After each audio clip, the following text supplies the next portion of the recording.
আয়াত আছে, 40টি রুকু আছে। আমি আপনাদের সামনে কথা বলবো 154 নম্বর আয়াত থেকে। 154 কত নম্বর আয়াত? 100।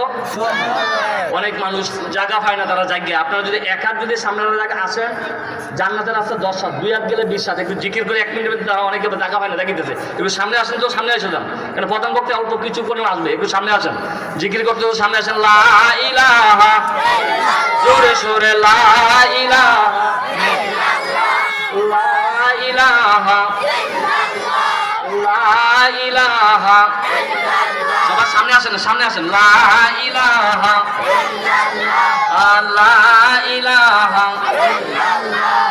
লা ইলাহা, লা ইলাহা ইল্লাল্লাহ মুহাম্মাদুর রাসূলুল্লাহ সাল্লাল্লাহু আলাইহি ওয়াসাল্লাম। আমি কথা বলবো 2 নম্বর সিরিয়ালের সূরা থেকে। কয় নাম্বার? 2 নম্বর সিরিয়ালের সূরাটার নাম হলো সূরাতুল আল বাকারা। সূরাতুল আল বাকারাতুল শব্দের শাব্দিক অর্থ হলো গাবি। একটি গাবিকে জবাই করার কথা আল্লাহ রাব্বুল আলামিন এই সূরার মধ্যে বারবার করেছেন। তা থেকে সূরাটার নামকরণ করেছে সূরাতুল আল বাকারা। সূরাতুল আল বাকারার 154 নম্বর আয়াত। 154 154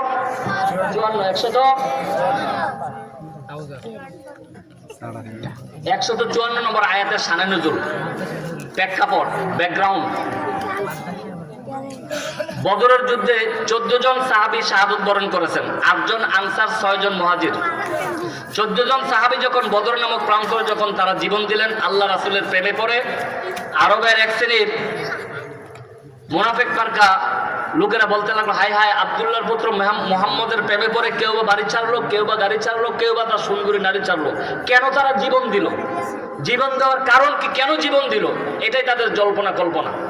তাদের দাঁত ভাঙ্গা জবাব দেওয়ার জন্য আল্লাহ রাব্বুল আলামিন সূরাতুল বাকারার 154 নম্বর আয়াত নাযিল করে দিয়ে সেই মুনাফিকদের দাঁত ভাঙ্গা জবাব দিলেন। বলে আল্লাহু আকবার। আমার সাথে বলুন, আউযু বিল্লাহি মিনাশ শাইতানির রাজীম। বিতাড়িত প্রতারিত মরদুদ শয়তানের হাত থেকে আল্লাহর কাছে পানা চাই। বিসমিল্লাহির রাহমানির রাহিম। পরম করুণাময় অসীম দয়ালু আল্লাহর নামে শুরু করছি। ওয়ালা তাকুলু লিমান ইউকতালু ফি সাবিলিল্লাহি আমওয়াত বাল আহইয়াউ ওয়ালাকিন লা তাশউরুন।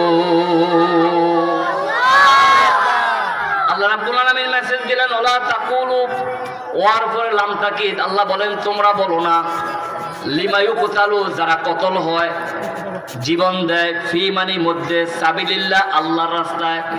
আল্লাহ রাব্বুল আলামিন বলেন ওয়ালা তাকুলু, তোমরা বলো না, লিমা ইউকতালু ফি সাবিলিল্লাহ, আল্লাহর রাস্তায় যারা জীবন দেয়, ইসলামের জন্য যারা জীবন দেয়, কোরআনের জন্য যারা জীবন দেয়, রাসূলের প্রেমে করে যারা জীবন দেয়, আমওয়াত আমওয়াত আমওয়াত, তাদেরকে তোমরা মৃত বলো না। বলে আল্লাহু আকবার। আল্লাহর রাস্তায়, ইসলামের জন্য, কোরআনের জন্য, রাসূলের জন্য যারা জীবন দেয়, আল্লাহ বলেন তাদেরকে তোমরা কি বলো না? মৃত্যু বলো না। মৃত্যু বলো না। বাল আহইয়া, বাল আহইয়া, বরং তারা জীবিত। ওয়ালাকিন লা তাশউরুন, তাদের ব্যাপারে তোমাদের থিওরি নাই, তাদের ব্যাপারে তোমাদের জানা নাই। তারা মৃত নয়, তারা হলো শহীদ। আল্লাহু আকবার। আল্লাহর রাস্তায় যারা জীবন দেয় তারা কি? শহীদ। ইসলামের জন্য যারা জীবন দেয় তারা কি? শহীদ। কোরআনের জন্য যারা জীবন দেয় তারা কি? শহীদ। শহীদ। কেউ কথা কই না? তোমরা একটু কথা শোনো, প্রধান বক্তা আসতেছে তো। আল্লাহর রাস্তায়, ইসলামের জন্য, দ্বীনের জন্য, কোরআনের জন্য যারা জীবন দেয়, আমার আল্লাহ বলেন তাদেরকে তোমরা মৃত বলো না। তারা মৃত নয়, তারা হলো শহীদ। তারা হলো কি? শহীদ। অন্য জায়গায় আল্লাহ রাব্বুল আলামিন কালামে হাকিমের মধ্যে মেসেজ দিলেন, আল্লাযীনা আমানু ইউকাতিলুনা ফি সাবিলিল্লাহ মোমেনরা আল্লাহর রাস্তায় তারা জীবন বিলিয়ে দেয়। আল্লাহু আকবার। ওয়াল্লাযীনা কাফারু ইউকাতিলুনা ফিস সাবিলিত তাগুত, বেঈমান যারা, নাফরমান যারা, কাফের যারা, তারা তাগুতের পথে জীবন দেয়। আল্লাহু আকবার। মোমেনরা কার পথে জীবন দেয়? আল্লাহর পথে। এত সাউন্ড একবার দাও না। মোমেনরা কার পথে জীবন দেয়? মোমেনরা কার পথে জীবন দেয়? আর বেঈমান নাফরমান যারা, তারা তাগুতের পথে জীবন দেয়। তাগুত হলো যারা অন্যায় করে বসে থাকে না, নিজে অন্যায় করে অপরকে অন্যায় করায়, সেটা হলো তাগুত। সে তাগুতের শক্তি। সমাজের এরকম আছে না, নিজে গুনার কাজ করে, নিজে মদ খায়, অন্যকে মদ আবার খাওয়াইতে দিয়ে দেয়, ঠিক কিনা? নিজে জুয়া খেলে অন্যকে খেলাইতে বসতে বাধ্য করে, ঠিক কিনা? নিজে জিনা করে অন্যকে জিনা করতে উৎসাহিত করে, এরকম আছে কিনা? সেটা হলো তাগুতের শক্তি। আর আল্লাহর রাস্তা যারা জীবন দেয় তারা হলো মুমিন। আল্লাযীনা আমানু ইউকাতিলুনা ফিস সাবিলিত তাগুত, আল্লাযীনা আমানু ইউকাতিলুনা ফিস সাবিলিল্লাহ, মুমিন যারা, তারা আল্লাহর রাস্তায় তারা জীবন দেয়। বলে আল্লাহু আকবার। তাহলে আমাদের এই দেশের জন্য যারা জীবন দিল, ইসলামের জন্য যারা জীবন দিল, তারা কি মৃত না শহীদ? এই যে শহীদ, বুদ্ধিজীবী কবরস্থান, শহীদ যত রাস্তা আছে, সব শহীদ এই সূরা বাকারা 154 নম্বর আয়াত থেকে, এই শহীদ শব্দটা থেকে সব শহীদ শব্দ আছে। 21শে ফেব্রুয়ারি, 16ই ডিসেম্বর যত শহীদ দিবস আছে, সব শহীদ শব্দ সূরা বাকারার 154 নম্বর আয়াত থেকে আসছে। বলে আল্লাহু আকবার। সকলে মিল্লা কোন জায়গা আল্লাহু আকবার। ঘুমাইলেই তারা মৃত নয়, তারা হলো শহীদ। এই জন্য আমার জীবন, কুল ইন্নাস সালাতি ওয়া নুসুকি ওয়া মাহইয়ায়া ওয়া মামাতি লিল্লাহি রাব্বিল আলামিন। আল্লাহ রাব্বুল আলামিন মেসেজ দিলেন, বলো আমার নামাজ, আমার হায়াত, আমার মত, আমার কুরবানি পৃথিবীর কারো জন্য না, এই মাহফিলে আসা কারো জন্য না, এই মাহফিলে বসা কারো জন্য না, সব কার জন্য? আমরা যদি এখানে আসি, খুশি হবেন কে? আল্লাহ। সবাই কোন এই মাহফিলে আসলে খুশি হবেন কে? আল্লাহ। আর মাহফিলে আসলে বেজার হবেন কে? আমরা কি শয়তানকে খুশি চাই না আল্লাহর খুশি চাই? জোরে বলেন আল্লাহু আকবার। আর জোরে বলেন আল্লাহু আকবার। কি শহীদ? আর মুগ্ধ পানি লাগবে বলে যে মুগ্ধ জীবন দিছে, মুগ্ধ কি? কোরআনের পাখি আল্লামা সাঈদী 13টি বছর জেলখানা থেকে 50টি বছর কোরআনের দাওয়াত দিয়েছে, তিনাকে কৌশল করে দুনিয়া থেকে বিদায় করে দিয়েছে। সেই কোরআনের পাখি আল্লামা সাঈদী কি তিনি মৃত না শহীদ? গুরুপানা তিনি মৃত না শহীদ? যেই মানুষটা চলে গেছে তার প্রশংসা, তার সত্য কথা যদি আমরা না বলি, আল্লাহর কাঠ ধরে আমাদের জবাব দিতে হবে। এবার বুঝে থাকলে বলেন, কোরআনের আয়াত অনুযায়ী ওয়ালা তাকুলু লিমা ইউকতালু ফি সাবিলিল্লাহি আমুন্না, আল্লাহ বলেন দিনের জন্য, ইসলামের জন্য, কোরআনের জন্য, আল্লাহর জন্য, রাসূলের জন্য, দেশের জন্য যারা জীবন দেয় তারা মৃত নয়, তারা শহীদ। সেই আয়াত অনুযায়ী আল্লামা সাঈদী তিনি মৃত না শহীদ? সবাই করে তিনি মৃত না শহীদ? আল্লামা সাঈদী তুমি মরনি, শহীদ হয়েছো তুমি এটাই জানি। আল্লামা সাঈদী তুমি মরনি, শহীদ হয়েছো তুমি এটাই জানি। কারাগারে কাটালে 13টি বছর, বাতিল কেফেছে তোমায় দেখে থরথর, ঠিক না? কারাগারে কাটালে 13টি বছর, বাতিল কেফেছে তোমায় দেখে থরথর। আল্লামা সাঈদী তুমি মরনি, শহীদ হয়েছো তুমি এটাই জানি, ঠিক না? ঠিক না? আল্লাহ রাব্বুল আলামিন বলেন, ওয়ালা তাকুলু লিমান ইউকতালু ফি সাবিলিল্লাহি আমওয়াত বাল আহইয়া ওয়ালাকিন লা তাশউরুন। আল্লাহ রাব্বুল আলামিন বলেন, দ্বীনের জন্য, ইসলামের জন্য, কোরআনের জন্য, আল্লাহর জন্য, রাসূলের জন্য যারা জীবনকে বিলিয়ে দেয় তারা মৃত নয়, তারা হলো শহীদ। শহীদদের জন্য আল্লাহ রাব্বুল আলামিন আদখালাহুমুল জান্নাহ, শহীদদের জন্য আল্লাহ জান্নাতের দরজা খুলে রাখবে। আল্লাহু আকবার। বন্ধুরা আমার, ভাইয়েরা আমার, এই আয়াতের ব্যাখ্যা করার জন্য একটি হাদিস নিয়েছি, বুখারী মুসলিমের হাদিস। আমার রাসূল বলেন, লা ইউমিনু আহাদুকুম হাত্তা আকুনা হাব্বা ইলাইহি মিন ওয়ালিদিহি ওয়া ওয়ালাদিহি ওয়ান নাসি আজমাইন। আমার রাসূল বলেন লা ইউমিনু আহাদুকুম, কখনো তোমরা ঈমানদার হতে পারবে না হাত্তা যতক্ষণ না আকুনা হাব্বা ইলাইহি, যতক্ষণ না পৃথিবীর সবকিছুর চাইতে তোমার মা বাবার ছেলে মেয়ের চাইতে আমি রাসূলের মহব্বত তোমার অন্তরে বেশি পয়দা না হবে, ততক্ষণ পর্যন্ত ঈমানদার মুত্তাকি বলে দাবি করতে পারবে না। আল্লাহু আকবার। আরেকটা হাদিস আসছে, আমার রাসূল বলেন মান আহাব্বা সুন্নতি ফাকাদ আহাব্বানি ওয়া মান আহাব্বানি কানা মাইয়া ফিল জান্নাহ। মান আহাব্বা সুন্নতি, যে ব্যক্তি আমি রাসূলের সুন্নতকে ভালোবাসিল, ফাকাদ আহাব্বানি, সেজন্য আমি রাসূলকে ভালোবাসিল। ওয়া মান আহাব্বানি কানা মাইয়া ফিল জান্নাহ, যে ব্যক্তি আমি রাসূলকে ভালোবাসবে ওই ব্যক্তি আমি রাসূলের সাথেই জান্নাতে যাবে বলে। আল্লাহু আকবার। আমার রাসূল বলেন আমার উম্মতের মুহাম্মাদের মধ্য থেকে যেই সুন্নতগুলো আমার সুন্নতগুলো উঠে যাবে, ওই সুন্নত একটা যদি জমিনে যদি কেউ বাস্তবায়ন করে দিতে পারে 100টা গলা কাটা শহীদের সমতুল্য সওয়াব। একটা সুন্নতকে জমিনে যারা বাস্তবায়ন করবে তাদের আমল নামায় সেই সওয়াব দেওয়া হবে বলে। আল্লাহু আকবার। আমার রাসূল যখন এভাবে যখন বয়ান যখন করতে লাগলেন, আমাকে জীবনের চাইতে তোমার মা বাবার চাইতে সব কিছুর চাইতে বেশি ভালোবাসতে হবে। একটা ইহুদি দূর থেকে তীর্থের কাকের মতো তাকিয়েছে রাহমাতুল লিল আলামিনের চেহারা মোবারকের দিকে। হুজুর বয়ানের পরে দৌড়ে আসতে বললেন ইয়া রাসূলুল্লাহ, ইয়া হাবিবাল্লাহ, হুজুর আমাকে কালিমা তালকিন দিন। বললেন তুমি কে? বললেন আমি একজন ইহুদি, হুজুর কালিমা পড়তে চাই। কেন? আমি আপনাকে জীবনের চাইতে ভালোবাসি হুজুর। রাসূলুল্লাহ সাল্লাল্লাহু আলাইহি ওয়াসাল্লাম ওই ইহুদিকে কালিমা তালকিন দিলেন। কালিমা পড়েন লা ইলাহা ইল্লাল্লাহু মুহাম্মাদুর রাসূলুল্লাহ সাল্লাল্লাহু আলাইহি ওয়াসাল্লাম কালিমার তালকিন দিলেন। তার নাম ছিল আব্দুল উজ্জা। আমার রাসূল আরবি সাল্লাল্লাহু আলাইহি ওয়াসাল্লাম তার নাম দিলেন হযরতে হানজালা। কি নাম? কি নাম? হযরতে হানজালা নাম দিলেন। হযরতে হানজালা ইসলাম ধর্ম গ্রহণ করার পরে রহমতের নবীর কাছ থেকে বিদায় নিলেন। বিদায় নেওয়ার পরে কয়েকদিন পর হযরতে হানজালা বিবাহ করলেন। বিবাহ করার পরে হযরতে হানজালা বাসুর সজ্জায় চলে গেলে। বাসুর সজ্জায় যাইয়া হযরতে হানজালা বাসুর সজ্জার পরে ভোরবেলায় ফরজ গোসল করতে যায়। অমনি সময় শুনতে পেলেন কুতিলা মুহাম্মদ, কুতিলা মুহাম্মদ, কুতিলা মুহাম্মদ। ও রহমতের নবী উহুদের ময়দানে নাই। বন্ধুরা আমার, ভাইয়েরা আমার, হযরতে হানজালা ফরজ গোসল করতে গেলে যে মাত্র শুনলেন দিনের রাসূল উহুদের ময়দানে নাই, হযরতে হানজালা ফরজ গোসল বন্ধ করে দৌড়াইয়া বিবির কাছে যাওয়া আরম্ভ করলেন। বিবির কাছে যেয়ে বলে, বিবি রে, ও বিবি ডাল দে তরবারিতে।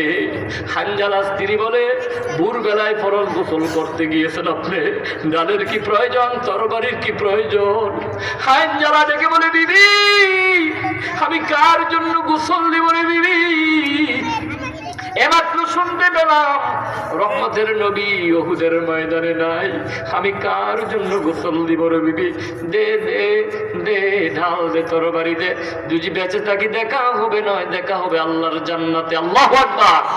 হযরত হানজালা বিবির থেকে বিদায় নিয়ে ঢাল তরবারি নিয়ে উহুদের ময়দানে গেলেন চলিয়া।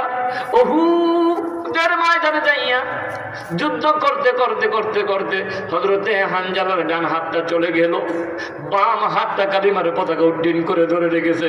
কাফের বেঈমানেরা বাম হাতটা শহীদ করে দিলে কালিমার পতাকা মাটিতে পড়তে দেয় নাই। হযরতে হানজালা দুপার্শ্বের ডান দিয়ে কালিমার পতাকা কামড় দিয়ে উড্ডীন করে ধরে রেখেছে। আল্লাহু আকবার।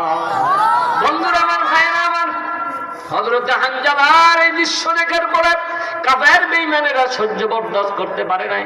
হযরতে হানজালাকে ঢিল তরবারি মারতে মারতে মারতে মারতে হযরতে হানজালাকে শহীদ করে দিলেন। ইন্না লিল্লাহি ওয়া ইন্না ইলাইহি রাজিউন। উহুদের ময়দানে যাইয়া হযরতে হানজালা শহীদ। বিকাল বেলা হয়ে গেলে হযরতে হানজালার স্ত্রী দৌড়াতে লাগলেন। কিছু দূর যাওয়ার পরে উহুদ নামক প্রান্তর থেকে যুবকেরা আসে আর ডেকে ডেকে বলে, মা মহিলা গো, কোথায় তোমার ঘর, কোথায় তোমার বাড়ি? কেন চিনো না? আমি আল্লাহর রাসূলের প্রিয়তম সাহাবী হযরতে হানজালার স্ত্রী। ও হানজালার স্ত্রী গো, তুমি খবর রাখো না, আজকে উহুদের ময়দানে তোমার স্বামী হানজালা শাহাদাত বরণ করেছে। হানজালার স্ত্রী বলে, কে কে শাহাদাত বরণ করেছে? আমি জানতে চাই। এই সাউন্ড একটু বাড়ান তো, কথা টানে না। হানজালার স্ত্রী বলে, কে শাহাদাত বরণ করেছে? আমি জানতে চাই না, শুনতে চাই না, বলো বলো দেখি উহুদের ময়দানে দিনের রাসূল আছে কিনা। আরো কিছু দূর যাওয়ার পরে যুবকেরা ডেকে ডেকে বলে, মা মহিলা কোথায় তোমার ঘর, কোথায় তোমার বাড়ি? কেন জানো না? আমি আল্লাহ রাসূলের প্রিয়তম সাহাবী হযরতে হানজালার স্ত্রী। ও হানজালার স্ত্রী গো, খবর রাখো না, আজকে উহুদের ময়দানে তোমার স্বামী হানজালা শাহাদাত বরণ করেছে। হানজালার স্ত্রী বলে, কে কে শাহাদাত বরণ করেছে? আমি জানতে চাই না, বলো বলো দেখি দিনের রাসূল তিনি উহুদের ময়দানে আছে কি? হযরতে হানজালার স্ত্রী খুঁজতে খুঁজতে খুঁজতে খুঁজতে এক পর্যায়ে রাসূল নবী সাল্লাল্লাহু আলাইহি ওয়াসাল্লামের পাশে যাইয়ে দাঁড়াইলে, ডান দিকে মহিলা গেলে হুজুর বাম দিকে তাকা, বাম দিকে মহিলা গেলে হুজুর ডান দিকে তাকা। হুজুর সাল্লাল্লাহু আলাইহি ওয়াসাল্লামকে হযরতে হানজালার স্ত্রী ডেকে বলে, ইয়া রাসূলুল্লাহ, ইয়া হাবিবাল্লাহ, হুজুর বেয়াদবি মনে করবেন না, আমি আপনার প্রিয়তম সাহাবী হযরতে হানজালার স্ত্রী। হুজুর আপনার উহুদের ময়দানে নাই। সে কথা শোনার পরে আমার স্বামী হানজালা উহুদের ময়দানে ফরজ গোসলের মায়া ভুলিয়া, আমি স্ত্রীর মায়া ভুলিয়া, সংসারের মায়া ভুলি উহুদের ময়দানে চলে আসছেন আমার স্বামী। শুনতে পেলাম আমার স্বামী উহুদের ময়দানে আইয়া যুদ্ধ করতে করতে শাহাদাত বরণ করেছে। আমার মনে কোনো দুঃখ নাই, আমার মনে কোনো ব্যথা নাই। আপনি রহমাতুল্লিল আলামিন বেঁচে আছেন, আমি সহ তামাম পৃথিবীর সমস্ত মানুষ খুশি। বলে আল্লাহু আকবার। হযরত হানজালার স্ত্রী আমার রাসূলের নবী সাল্লাল্লাহু আলাইহি ওয়াসাল্লামকে ডাক দিয়ে বলে, ইয়া রাসূলুল্লাহ, ইয়া হাবিবাল্লাহ, হুজুর আমার একটা মাসআলা জানা আছে, আমার একটা নিয়ম জানা আছে, একটা ফর্মুলা জানা আছে, আমার আবদারটা রাখবেন নি? হযরতে রাসূল করিম সাল্লাল্লাহু আলাইহি ওয়াসাল্লাম বললেন, বলো বলো বলো দেখি তোমার কি নিয়ম জানা আছে। হযরতে হানজালার স্ত্রী বললেন, হুজুর সূরাতুল বাকারার 154 নম্বর আয়াত, যে আয়াত নিয়ে কথা বলতেছি, হুজুর সূরাতুল বাকারার 154 নম্বর আয়াতের ব্যাখ্যা, তার সব টিকা আমি হানজালার স্ত্রীর জানা আছে। বলে আল্লাহু আকবার। হযরত হানজালার স্ত্রী আমার রাসূলুল্লাহ নবী সাল্লাল্লাহু আলাইহি ওয়াসাল্লামের সামনে তেলাওয়াত করতে লাগলেন, যে আয়াত দিয়ে কথা বলতেছি, ওয়ালা তাকুনু লিমান ইউকাতালু ফি সাবিলিল্লাহি আমওয়াত বাল আহইয়াউ ওয়ালাকিন লা তাশউরুন। হুজুর দিনের জন্য, ধর্মের জন্য, ইসলামের জন্য, কোরআনের জন্য, আল্লাহর জন্য, আপনার রাসূলের জন্য যারা জীবন দেয়, এই কোরআন বলছে তারা মৃত নয়, তারা শহীদ। আল্লাহর জন্য যারা জীবন দেয় তারা শহীদ। শহীদদের কোনো গোসল লাগে না, শহীদদেরকে বিনা গোসলে দাফন কাফন করতে হয়। ইয়া রাসূলুল্লাহ, ইয়া হাবিবাল্লাহ, সূরাতুল বাকারার 154 নম্বর আয়াতের ব্যাখ্যা অনুযায়ী উহুদের ময়দানে 70 জন সাহাবী শাহাদাত বরণ করেছেন। কতজন? 70 জন। বদরের যুদ্ধে 14 জন, উহুদ নামক প্রান্তরে 70 জন সাহাবী শাহাদাত বরণ করেছে। 70 জন সাহাবীদের মধ্যে সকলকে গোসল ছাড়া দাফন কাফন করবেন। আমার স্বামী হানজালাকে গোসল ছাড়া দাফন করবেন না। আল্লাহু আকবার। কেন কেন কেন? হানজালা ফরজ গোসল রাসূলের প্রেমে পড়ে ভুলে গেছে। রাসূলের প্রেমে পড়ে হযরতে হানজালা ফরজ গোসল ভুলে গেছে। হযরতে হানজালার স্ত্রীকে বলা হলো তাই করা হবে। রাসূল সাল্লাল্লাহু আলাইহি ওয়াসাল্লাম সাহাবীদেরকে নিয়ে গমতে গমতে গমতে গমতে 69 জন সাহাবী পাইলেন, বাকি আছে একজন, বাকি আছে একজন। হানজালার লাশ খুঁজে পাচ্ছেন না।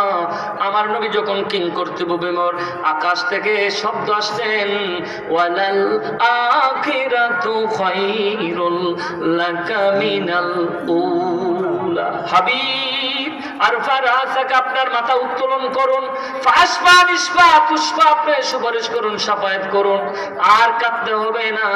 যেই হানজালা আপনার প্রেমে পড়ে বিবির মায়া, সংসারের মায়া, ফরজ গোসলের মায়া ভুলে গেল, ওই হানজালাকে সাধারণ মানুষ আর সাধারণ পানি দিয়ে গোসল নয়, আকাশে নিয়া ওই রহমতের ফেরেশতাদেরকে দিয়া আল্লাহ রাব্বুল আলামিন হাউজে কাউসারের পানি দিয়া হানজালার গোসলের ব্যবস্থা করে দিয়েছে। সুবহানাল্লাহ, বলেন আল্লাহু আকবার। হানজালার দাম বাড়ছে না কমছে? বাড়ছে। আমার রাসূল নাই উহুদের ময়দানে, হযরত হানজালা বলেন আমি কার জন্য গোসল দিব? যে রাসূলের প্রেমে পড়ে হাতে পড়ে আমি মুসলমান হইলাম, আমার রাসূল নাই, আমি কার জন্য গোসল দিব? বন্ধুরা আমার, ভাইয়েরা আমার, আল্লাহ রাব্বুল আলামিন ডাক দিয়ে বললেন, বন্ধু আমার মুহাম্মদ, সকল সাহাবীদেরকে 69 জন যারা আছে জানাজার নামাজের জন্য কাতার বন্দী করুন। কিছুক্ষণের মধ্যে হযরতে হানজালার লাশ আপনি দেখতে পাবেন। আল্লাহর কুদরতি শান বোঝা যায় না। হযরতে হানজালাকে হাউজে কাউসারের পানি দিয়া, রহমতি বরকতি পানি দিয়া, ফেরেশতাদের গোসল দিয়া 69 জন সাহাবীদের সাথে হযরতে হানজালার লাশটা দিলেন পাঠাইয়া, বলে আল্লাহু আকবার। একজন সাহাবী যাইয়া হযরতে হানজালার শরীরের মধ্যে, মাথার মধ্যে হাত দেয়, হানজালার গোসল হয়েছে কিনা মাথার মধ্যে হাত দেয়, আর একটা চিল্লা দিয়ে বলে, কে কে কোথায় তোমরা আছো রে? তোমরা জেনে যাও, হযরতে হানজালা হাউজে কাউসারের পানি দিয়া, রহমতি বরকতি ফেরেশতাদের দ্বারা হযরতে হানজালার গোসল দিয়া আল্লাহ রাব্বুল আলামিন ওই সব যারা উহুদের ময়দানে শহীদ হয়েছে সব শহীদদের সাথে হানজালার গোসল দিয়া আল্লাহ রাব্বুল আলামিন সেই লাশটাকে দিবেন প্রেরণ করিয়া, বলি আল্লাহু আকবার। আকাশে নিয়ে হাউজে কাউসারের পানি দিয়া হযরতে হানজালাকে গোসল দিয়েছে একটি মাত্র কারণ, হযরতে হানজালা আমার রাসূল নাই উহুদের ময়দানে, সেজন্য আল্লাহর রাসূলের প্রেমে পড়ে হযরতে হানজালা জীবনটা বিলিয়ে দিয়েছে, ঠিক কিনা? এইজন্য আমার আল্লাহ বলেন, ওয়ালা তাকুলু লিমান ইউকতালু ফি সাবিলিল্লাহি আমওয়াত বাল আহইয়া ওয়ালাকিন লা তাশউরুন। সূরা বাকারা 154 নম্বর আয়াতের মধ্যে বলেন, দিনের জন্য, ধর্মের জন্য, কোরআনের জন্য, ইসলামের জন্য, আল্লাহর জন্য, আমার দেশের জন্য যারা জীবন দেয় তারা মৃত নয়, তারা হলো শহীদ। তারা কি? তারা কি? তারা কি? হানজালা কি হয়েছে? শহীদ না মৃত? হানজালা কি? হানজালা কার জন্য জীবন দিয়েছিলেন? রাসূলের প্রেমে পড়ে। কার জন্য? রাসূলের প্রেমে পড়ে, রাসূলের জন্য। আমার জীবন, আমার মরণ, আমার জিন্দেগি, ইয়া ইলাহি কবুল করো আমার বন্দেগি, আমার জীবন, আমার মরণ, আমার জিন্দেগি। বুঝে থাকলে বলেন তো, হানজালা কার জন্য জীবন দিয়েছেন? হানজালার দাম কি বাড়ছে না কমছে? বাড়ছে। হানজালার দাম কি বাড়ছে না কমছে? বাড়ছে। আমরা যদি কোরআনের জন্য, ইসলামের জন্য, আল্লাহর জন্য, রাসূলের জন্য, এই দেশের জন্য যদি জীবন দেয়, আমাদের দাম বাড়বে না কমবে? বাড়বে। আমাদের দাম বাড়বে না কমবে? বাড়বে। আল্লাহ রাব্বুল আলামিন সূরা তাওবার 111 নম্বর আয়াতের মধ্যে বলেন, ইন্নাল্লাহা আশতারা